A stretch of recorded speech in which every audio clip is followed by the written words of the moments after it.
This spring we decided to make our own maple syrup. And let me tell you, it was an experience that I loved. When someone has something on their bucket list that is so obscure, like making maple syrup, you think it'll never happen.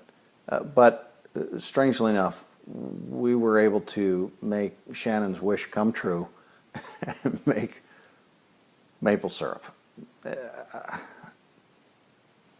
We went up to Todd's brother Mark's place. He lives north of Parry Sound. And he's got a huge property with all sorts of sugar maples.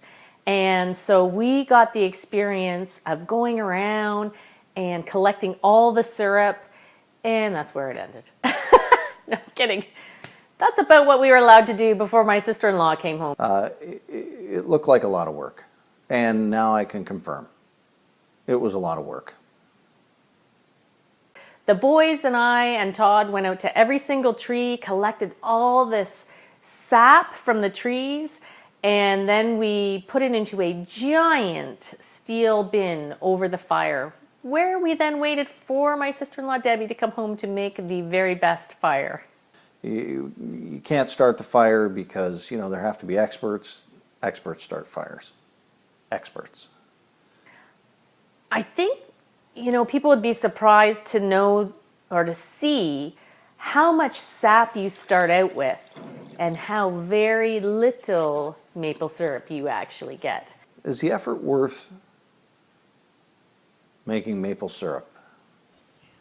You'd have to ask me on a cold January Saturday morning when we're having pancakes. I definitely think it's worth it then. If you are talking about middle of July, no. We actually tasted it too coming out of the tree. Yeah, it's true. We put our tongues, Mason put his tongue right up to the little spout coming out of the tree, and it's actually not as sweet as you think it might be. I mean, we boiled that sap outside. This is outside over a big campfire, which is actually pretty cool, for hours. It's not like there's mosquitoes, so that's a plus.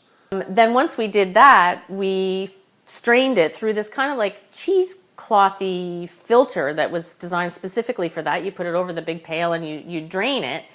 And then that gets rid of any extra debris that might be left behind and some sediment and those sorts of things. The twigs and the bugs and the dirt and everything that the tree sucked up, and then peed out to you. So essentially maple sap is tree pee.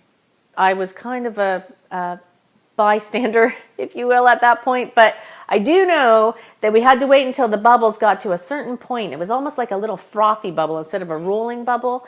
And then we took it off, strained it again, although there was really nothing left to strain at that point. It was pretty clean. We had some clean syrup. It was pretty amazing.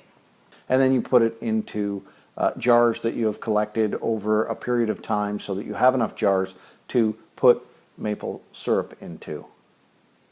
Now really, what else are you doing? And I think that's important to know, right? It's good. It's really good. It tastes really good, and it's great, and it's pure, and you've got it from a tree, and that's all very wonderful. And yeah, you're going to have a little bit more nutrients than you would say from white sugar, for example. But that doesn't mean that it's a health food. But maple syrup, it's sugar, and it's a healthy choice. Todd might think that it's a health food, but I'm telling you this, it is not a health food, it's not vegetable. It does not mean that you can drink it out of a cup. Although we did try that when we were boiling ours down, just a little. You had to try it. Healthy choice. It's not a health food. In my world, my level of my critical level of departure of healthy choice and not healthy choice, pretty slim.